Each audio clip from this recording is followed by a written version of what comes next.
Well, harvest log day 17 continues in the West Midland Desert.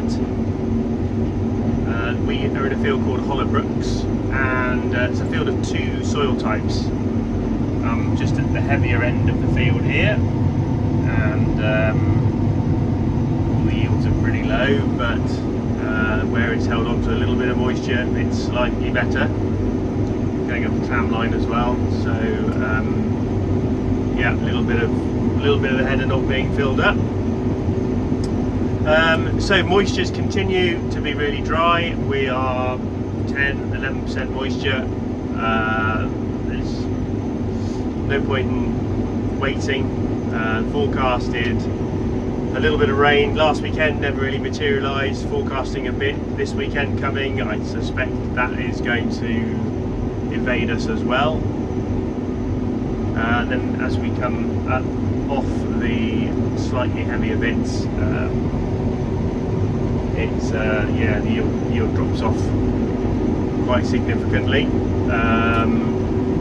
Just not enough moisture to fill the grains. Premature senescence across quite large areas of this field.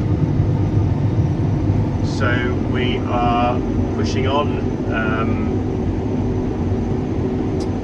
and we'll see where we get to. We've got another three or four fields to do here before we go up onto the hill on the Cotswold brash soil, which the wheat up there has looked really good all year.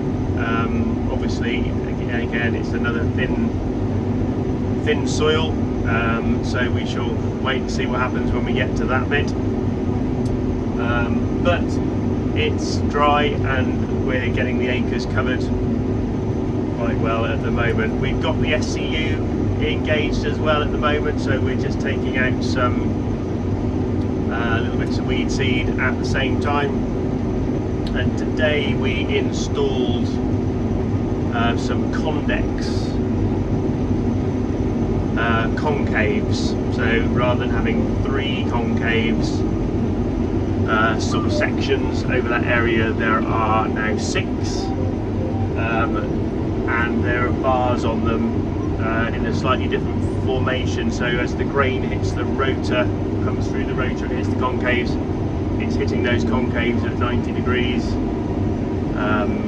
They're also tapered, so it's wider at the front, getting narrower as that grain and straw and material goes through the combine and out at the back. So in theory that should give us a bit more output, or use a little bit less fuel.